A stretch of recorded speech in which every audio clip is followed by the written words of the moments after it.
Hello and welcome to the 167 podcast. In today's episode, we're going to be speaking about leading by example and what it means to have godly influence. Stick around. There's a saying in the Bible that everybody in your room in a coffee shop this message.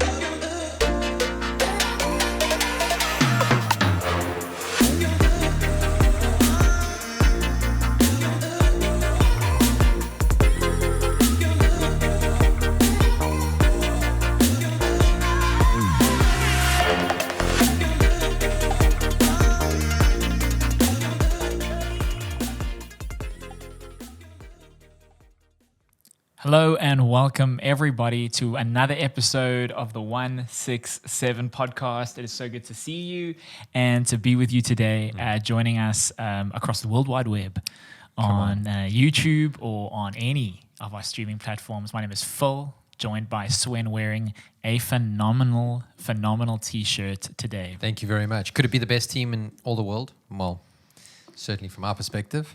I actually thought you were going to wear the same shirt today and we were going to just like bond over this like I was actually thinking about it, but then I just saw the white shirts and I'm like, when last have I just started filming today. It's a classic tee. You cannot go wrong with a white t-shirt. We're filming today. I've got to just put my best foot forward and just put the white shirt on, but I'm loving that tee and I'm celebrating with you. Thank you. For those watching and for those who care, our team, Liverpool, did get a little victory last night. That's right. We're riding high. We take them when we can get them, to be honest.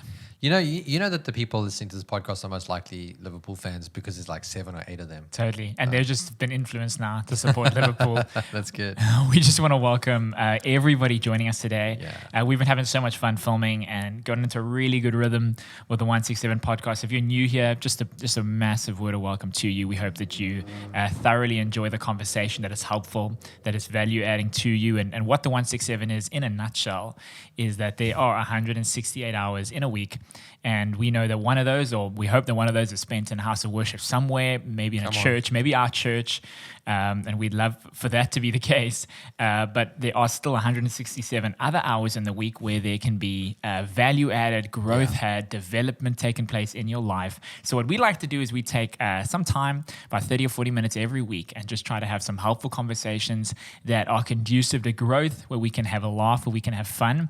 But the best part about it is that we get to do it together. So good. And to have you a part of us and a part of our community. So if you are joining us, please, and you're listening on YouTube, please subscribe to our YouTube channel. Leave a comment if you'd like. And if you're listening to us on any of the podcast streaming sites, platforms, feel free to rate us highly. If not, then you can leave that. But it just helps us reach people. But we're pumped for today, man. Today's going to be a good day. That's good. Yeah, absolutely. As you're talking, I was like, I don't know if it's Jim Carrey or if it is Jim Carrey, but it's I don't know if it's in his Ace Ventura movies. It's like, hey, this is us. This is me in a nutshell. Hi, I'm in a nutshell. Anyway, but that's who we are. I don't want to laugh too hard because I'm very aware of how I'm sounding right now because I've got these headphones on. But I love Jim Carrey. So funny. My favorite. Can I just tell you am I allowed to say my favorite scene? We have to know. So my favorite scene, Jim Carrey scene of all time, and please forgive me, anybody who's watching it who is not an Ace Ventura fan, but I don't think there is a better cinematic experience than Jim Carrey coming out of the back of that mechanical rhino, and the family is just watching him in absolute kind of horror and terror. When I watched that for the first time, honestly, I was crying. I was in tears. I knew that if there's somebody to kind of model any type of comedy after, it'd have to be Jim Carrey. I'm like tearing up thinking about it. It's making me laugh. Internally, it's just too much. I just can't handle that type of humor. I think it's hilarious because your pussy gets so hot inside that rhino. Like, it's a mechanical rhino. Yeah. So he's sweaty and he comes out and it's just out of the back. No, it's just too much. So yeah, obviously, if people are watching here, we know that. Come on, Netflix. We want Ace Ventura 2 to come out. We want to see it. But they just got the first one. It's just the first one. Come on, somebody. Well, we're pumped about today. If you have been joining us and have been a part of our, maybe just the last couple of weeks, really, we have been traveling through the book of 1 Timothy, and it's been awesome. We've been looking at some really good practical teachings that Paul gives to a young man, to Timothy, who has got a new task, a new responsibility ahead of him. And a lot of these talks have been geared around leadership, qualities of a leader, things that leaders need to be holding on to, and even just the higher call of leadership. And last week, really cool conversation about gifting. We're all gifted, but gifted for what? And really having a look at how we can develop that gift, how we can grow in it, and really see how God can use it. And today, we're going to be having a look. If you are following along, we're not kind of reading, it's not a Bible study, but we are trying to pull principles from the scriptures themselves. We are looking at chapter 4 today, and we want to speak about really leading by example and some key pillars that I think leaders can look at, leaders can hold on to, and in these areas to grow and to learn from the scripture. And you might, even just to start things off, you might be saying, well, I don't really see myself as a leader. Is this podcast even for me? Well, the truth is, I think we're all leaders and we're all leading in some way. You might not be leading a company or leading in a church, but you lead your family. And stats say that without even saying a word, you can influence up to 13 people in a day. So we have got influence, we have got leadership. So I think the responsible thing to do, have a look at the scripture, find out good biblical ways that we can lead by example. Because when the truth is, people are always watching. People are looking for an example, and especially for the church and for believers, you've got the eyes on you, and we don't want it. We don't want that to be a fear thing or a people always watching. I've got to be so careful, and I've got to be insincere or fake. I think it's more along the lines of, let me hone into what God is calling me to do, me to focus on, and lead by these very kind of specific areas. Yeah, absolutely. What Paul, I love, is saying is like, hey, there are going to be people who are going to be watching your life, because the thing about the Christian life and in life in general is that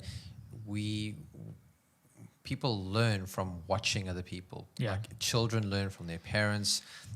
It's a life-on-life kind of journey where when people get closest and they see the way that we do things, it begins to happen in their life, and people make decisions. They go, I either want to follow that or I don't.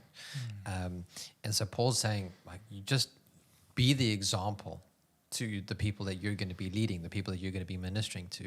And I think it's so important for us that we mustn't forget the integrity of leadership, of being just authentic, being real, but also trying to grow and become better. Yeah. Because then you're helping other people to do that. And it's this whole thing of modeling what the Christian life is, modeling what leadership, godly leadership is like.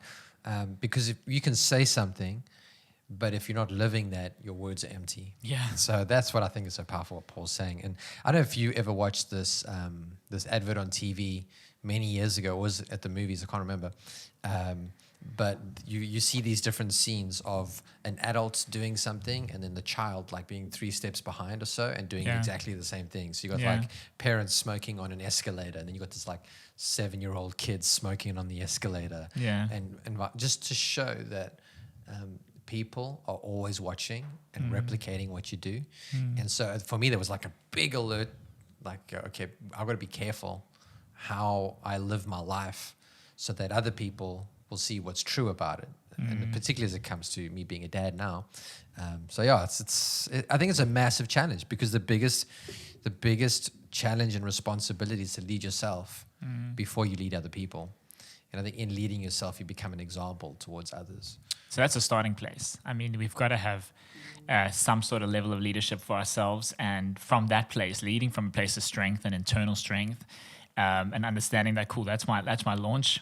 That's where I start, and now we've got to lead by example. And I actually that's kind of how I wanted to kind of start it off, and maybe I can still do that and look at you maybe through the eyes of a parent. I'm not a parent, but there are people that I try to lead and lead well by example. And one of these 5 pillars that we're going to try to chat about and to talk through, one of them is conduct, and really that's leading by action, leading by behavior, by like the things that you do. And I've often found that in my leadership journey, there have been times where I know what the right thing is to do and I can say the right thing, but often the actual doing of it or the action that needs to come with it, sometimes that's a bit tougher. So I just want to tell people like, hey, just do what I tell you to do. Don't do what I do all the time, because there's other factors that's involved, and maybe I'm upset or maybe I'm not feeling it, so I don't really feel like doing that, but I know it's the right thing to do. I love how you spoke about being a parent, because I think with kids probably more than anything else, it's just, I'm just going to, whatever dad does or what I see dad doing, I want to be like dad, and I want to copy him, and I'm going to copy him. And I think even with young people and even leading in the church and stuff as well, and we want to be good role models, we want to be good examples, and often the way that you do things or handle things, you see a lot of that coming out and maybe the people that are trying to learn and trying Yeah. to develop and trying to grow as a leader. How have you navigated the tough times? So I mentioned like, just do what I tell you to do. Don't do what I do.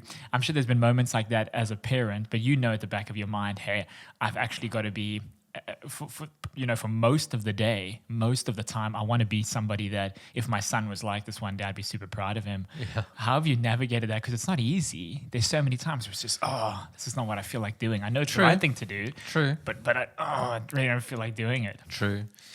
But you're making a very big assumption that I'm not doing all those things already. Yeah. So I'm actually pretty perfect. I don't have those problems. I don't have those moments. I was pitching the question for the. Oh, I know it's that. for others, I'm so, okay, pitching so it for the listeners and the viewers. No, you know what? I think frustration, builds, and we don't, and often don't deal with that in the right ways, and so kind of lash out. Because also it's difficult because the flaws that you see in yourself, you actually begin to see in your kids, Crazy.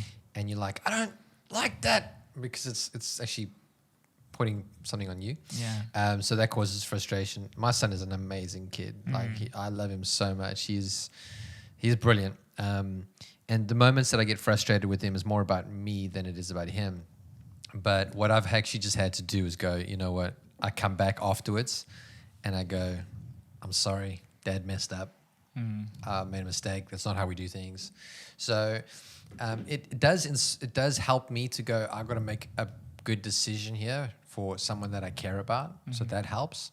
But I also go, okay, I'm not perfect. I can't be perfect, but I can be open about my imperfection. Yeah. And then just say, sorry, we're going to try better. Yeah. So that's kind of what the way I've tried to handle it. Yeah. And I think he appreciates that because he's got quite a soft heart. Yeah. A strong heart, but like a soft heart. And so he feels things quite deeply. Yeah. So when you apologize, he's like, oh, and he's like, Man, I'm the same. And like, that's cool. I appreciate that. I'm the same. I love that. I also feel deeply. I love that. And I think that we can draw so much from that, even when it comes to leadership, because what I'm getting from what you're saying there is that there is a genuine kind of authenticity, that there's an acknowledgement maybe when things don't go right and things don't go the way you want them to go.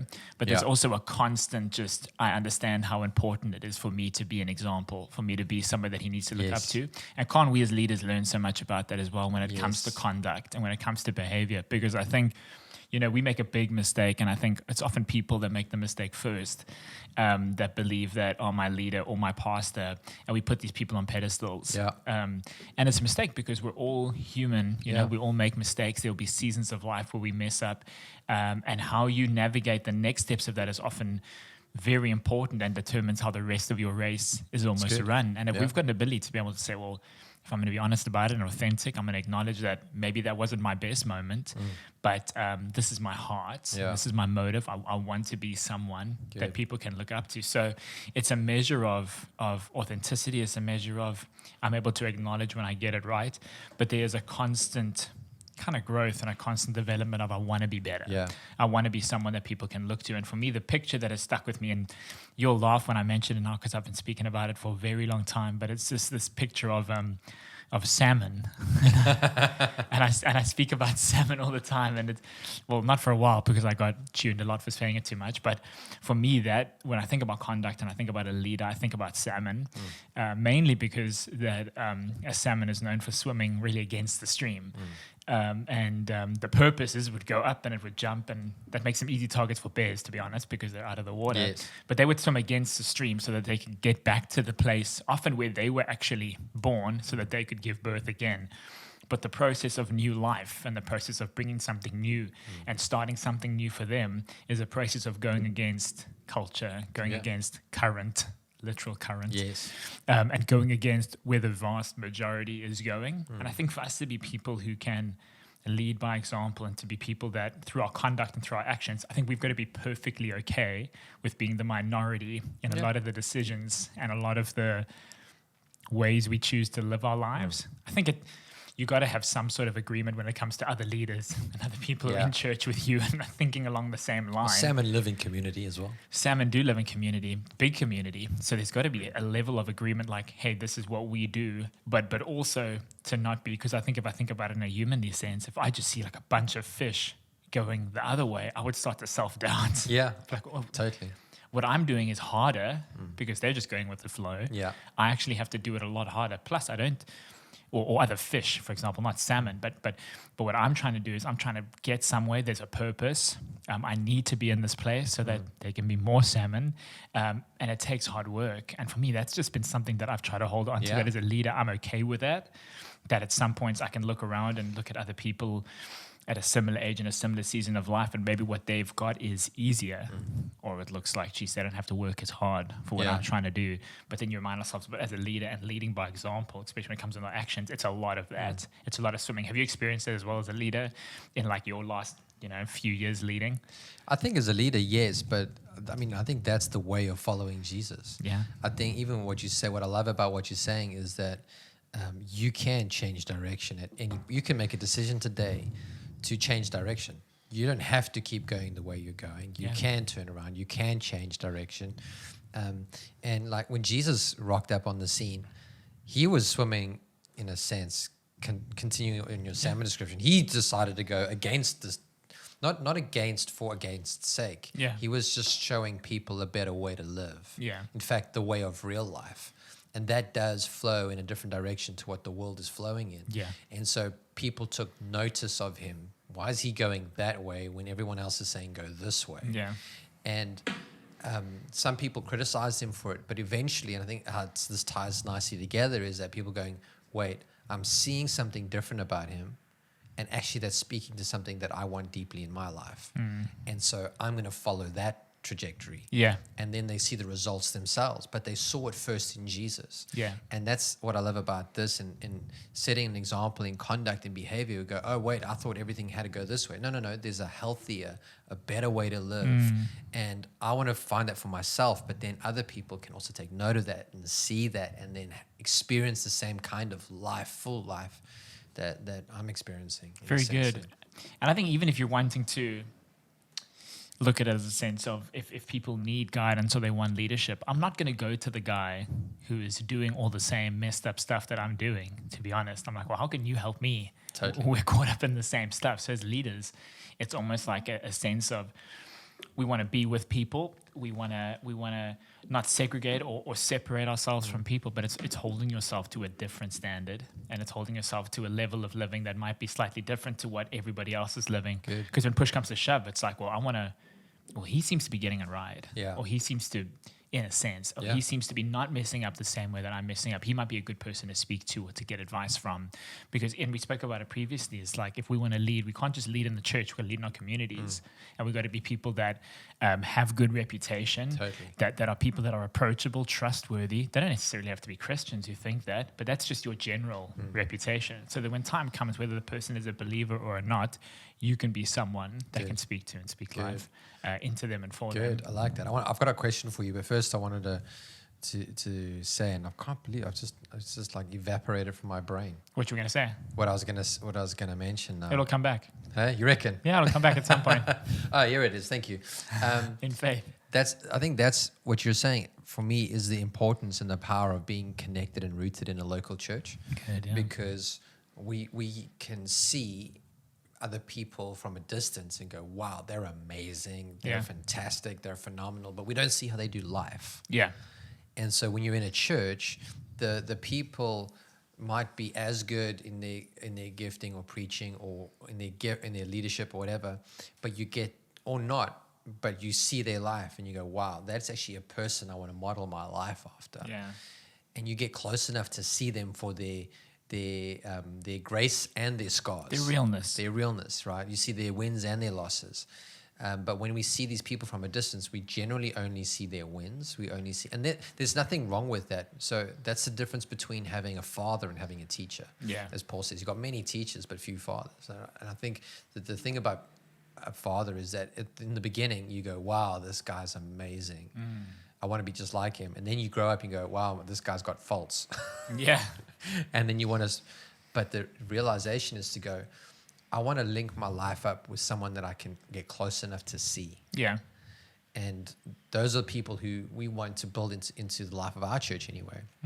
That they don't have a title, but they have a responsibility to be be disciples that are worth following. Yeah. Leaders who are living by example. Yeah, don't you find that's been almost the tension with this church online season, with you having access to all these amazing churches and all these amazing leaders around the world? I mean, I almost think it's silly to not jump into some of these services and listen to some of these teachers, but it's don't sacrifice your fathers for phenomenal teachers. Yeah.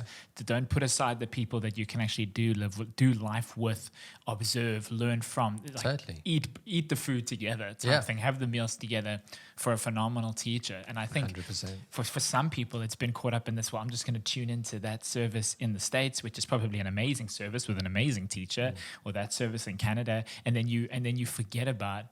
There's a community aspect. There's a learning 100%. aspect. I mean, what did Jesus do when he was trying to be an example to his disciples? He did life with them. He did everything with them. They ate together. They fished together. They taught together. They were together. And it's that example that I'm like, cool. I want both. I want to be able to listen to great teachers and come under awesome teaching, but also to have fathers in my life that I'm not afraid to, because a father will discipline as well. Yeah. But no one can discipline me from No. across the world, because I know I need it. Yeah. Maybe the We listeners all need it. Maybe the listeners don't, but I need someone who can just turn things around slightly every now and again. And it's a great question to ask yourself, to be honest. Practically, it's just I'm sure I've got some good teachers, but do I have spiritual fathers in my Yeah. life that I'm going to give room to? Absolutely. I think that's, do that. I think we, not just in the world, but spiritually, we need that. We need people who are fathers or spiritual parents to us. Yeah. The shine might have worn off them a little Yeah. bit from our perspective, but we get so much DNA, identity, life, love, guidance, modeling from them. Yeah. You know. Maybe just on this before we kind of rush off, just from a leadership point of view, and I'm sure for you, there's people that you do the spiritual fathering journey with. So we're talking briefly about, hey, we need to have that. Maybe as someone who is that for some people, what have been some of the maybe lessons that you've learned from people as being a spiritual father? Because we want to lead by example. I think a part of the conduct is taking up the responsibility of, I'm going to try and be this for people. Yes. Can't do it for everybody. Yeah, I mean, no. you could probably only do it for a handful of people, if that. What has that experience been like for you, and stepping into it as actually being a spiritual father through the highs, and then obviously there's going to be some lows as well? Yeah. You know what? This has probably been more of a revelation that is unfolding in my life. Yeah. Because I think you never think of yourself as a spiritual father, and we don't use that language contextually in our circle, Nah, right? it's So a it's little not a strange. language that we use, right? And so for me, it's been a change of mindset over the past maybe 2 years, in that as I'm learning to be a dad to my son, I'm realizing my son loves me and my son knows how much I love him. So that when I correct him, he doesn't feel like I'm abandoning him. And so for the way that I've put that into the way I'm trying to live and lead now, as a person who's got, I suppose, spiritual children in some sense, is to always be available to show people that I love them, I care about them, but I'm also going to tell them the truth because of that. And before, I probably try to avoid more of that. The telling the truth part. Yeah, I'd rather be celebrated. No, I always tell the truth, but like you always say it apologetically, like please don't like take this the wrong way. Yeah, like don't think I don't like you now. Yeah, or, yeah, exactly. Where now it's more like, guys, this is the truth. You're loved, and we want to help, but this doesn't change. This doesn't change that. This is where the truth lands. Yeah. And so I think that's what we get from our dads. Our dads tell us the truth, even things we don't want to hear. Yeah. But we know that they love us because of how they show it, And then there's still times to have fun and all of that. But I think it's just trying to realize that, hey, I'm going to just try to love some people. Good. So I can't do that for everybody. No. But whenever I preach, I try to do that that's my opportunity to do that for everybody. Yeah. But in relationship, it's really like maybe less than 10 or 5 Very people few where it's people. like actually got that kind of attention. Yeah. So And they give it to you. yeah, exactly. And it has to be given. You're exactly right. Has to. You're exactly right. So I try and do that for our staff team and some key leaders. And I think it's almost got to come away from trying to just be someone's friend. Yes. And that's the line that I've had to like draw. Like, I want to be a friend, I want to be liked, I want to be part of the group. Yes. But at some point, you have to step up and actually be a voice that someone needs. That someone needs to hear in every season. Good. I love that. Thanks. That's good insight. But I wanted to ask you something if we're Yeah. if we're done from that Totally. conversation. And I think the thing is, we can say, oh, maybe I'm not a leader or whatever, but I can be an example to somebody else. Yeah. Well, there you're leading, right? You're being an Yeah. example, and you're being an example through, and what Paul is talking about here is he's saying be an example in the way that you speak to people, in the way that you love people, be an example of faith. What does faith look like? Be an example of pure living, like living for God. Yeah. Be an example in the way that you conduct yourself around people. And how do you conduct? I think it's more important, how do you conduct yourself when you're alone than you are with people? Because how you are alone will transcend into how you are with people. Your private stays private for so long. Yeah. When it comes to light. Yeah. Exactly. So like things like kindness, oh man, we could do with a kinder world.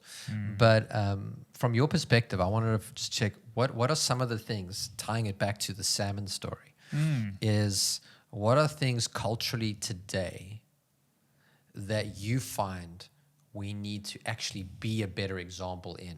Not look for better examples, but because that's what we're saying. We're saying be an example. So what are the things today, the zeitgeist, the voice of this age, what are we called to be an example in today? Just one or two or three things that you think. No, it's such a really, really good question. And I think for me, the pressing kind of issue on my heart and what I think has been happening in society and with leaders and with individuals is that I think there's been a growing focus on self, a growing focus on preservation, sustaining me, sustaining what I've got, where the world of a leader just can't survive like that. I think oxygen to a leader is generosity. I think oxygen to a leader is living a life that is beyond oneself, living a life that's for other people, that's sacrificial, not to a detriment. It's not to your detriment, but it's sacrificial to the space where maybe you sacrifice a bit of convenience,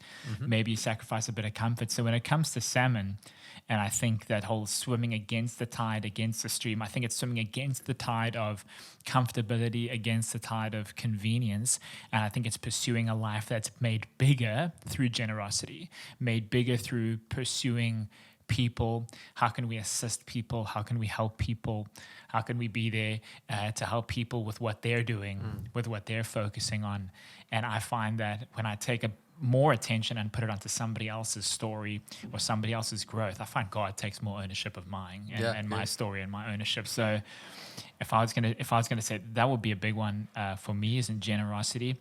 And I think also not to run away from culture and not to run away from the tough arguments, the tough conversations. I don't think it's a time for leaders and Christian leaders to cower from what everybody's speaking about, but it's to be now more than ever cemented into your convictions and to your truths, which is based in Scripture, which we find in the Word. If you look in Revelation and other parts of the Bible, it speaks about we will enter a time of great confusion. There'll be many false teachers. There'll be people trying to present things in a way that we know isn't true, but it's with the aim to deceive and with the aim to pull people away from really the key things. And I think for a leader today, again, coming back to salmon, coming back to swimming against culture, it's to say, I'm willing to have any type of conversation with you, but there's a few things that I believe and that's rooted in Scripture and that's rooted in what I believe about God, and those things won't change. Doesn't mean we're rigid in our approach or just kind of,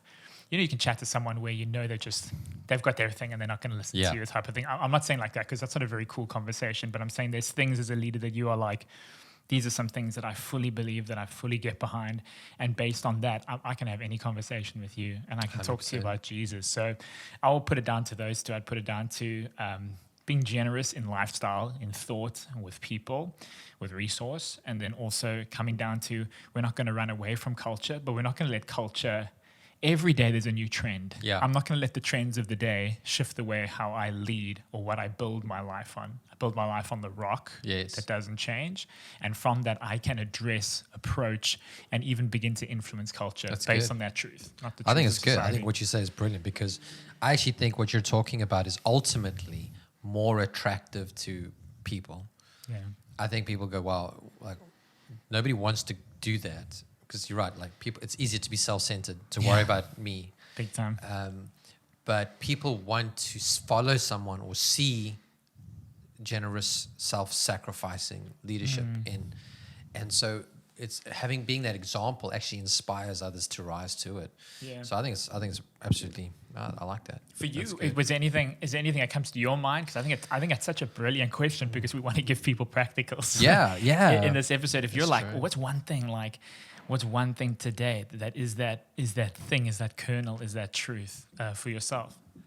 I think for me, the things that I feel like is happening in the world today, I think we need to be secure and Jeez, that's a good have one. a solid identity in who we are as believers. Good, yeah. So our identity being in Christ, what is that? Because I think people are trying to. We're living in a world that's been broken up.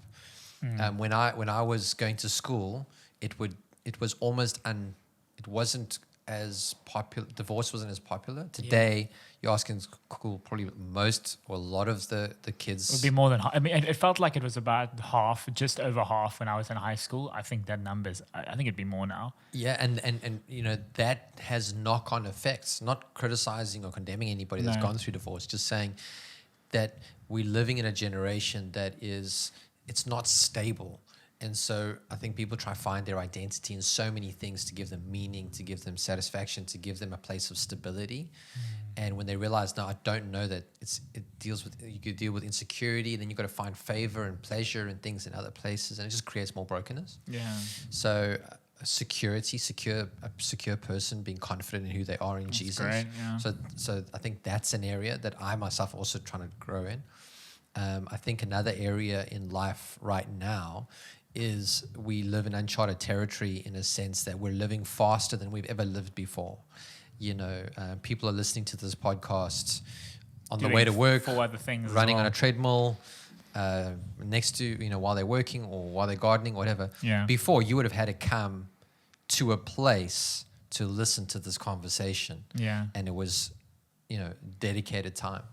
And so I think one of the areas that I think we need to lead by example in is, what does margin look like? What is healthy margin? Because I know people that are like, there's too much, and then they go to the other extreme. No, I'm saying living a productive life, growing life, but also a life that isn't filled with anxiety and worry Very and good. fear. And so, like, what does that look like where your family's winning, your work, your vocation is winning, and you are healthy on the inside? I think those are hard things to do in a world that is pushing so hard to go. But people are blowing up, and now people are saying, okay, we've got to find a better way to do this. Yeah. And I think we need people who are going to stand up and go, even though it's probably unpopular, that I'm going to leave work at such and such a time, and I'm going to leave work. And so I feel like in some sense, I'm trying to be more of a model in that area, but I have to learn myself. Yeah, it starts with, like we mentioned. So don't teach something you can't live, right? Yeah. And so I think, those are maybe the big picture things that I'm thinking about in the world today that people need. I love those. I think that's awesome. I wanted to ask you something. One of the things you mentioned, and also Courage, sorry. Hey? And courage. Yes, and encourage. Good. One of the things we try to do, and what Paul's teaching, is also leading by example through speech. And maybe just talking about words for a second, and maybe to hear from you. How important have the words you speak been in your leadership, even leading your family, leading a church, leading individuals, the Father?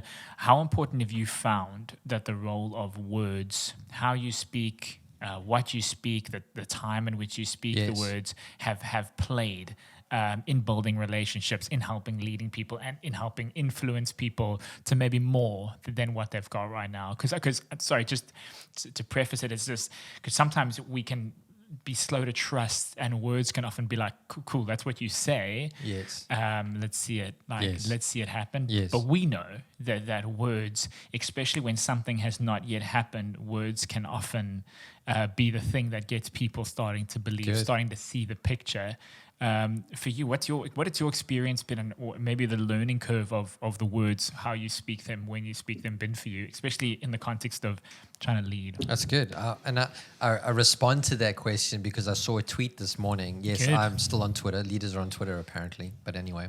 Twitter is buzzing. I'm like, I really Yeah. feel like I need to get on Twitter. No, But anyway. Twitter is where it's happening again at the moment. It's it seems crazy. Like. But this guy that I follow, I think he works with a guy called Gary V, Gary Vaynerchuk. Gary's cool. Yeah, profane, but Yeah. but some good advice. Smart man. And the guy that works with him, he put out this tweet, says, "What's more powerful than words?"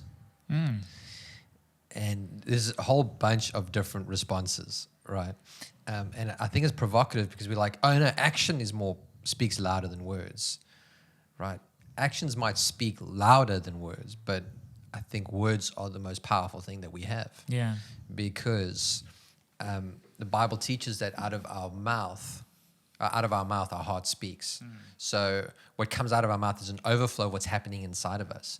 And so our words have creative power. Our words can shape someone else's identity. Our words can speak promise and potential or call out something in somebody. Or our words can be used to break things down. Yeah. I think James writes about how, the tongue is so small, but it can direct your life, or how a whole forest can be burnt down by a single match. And so our tongues are small, but they have so much power. And so speech is incredibly powerful.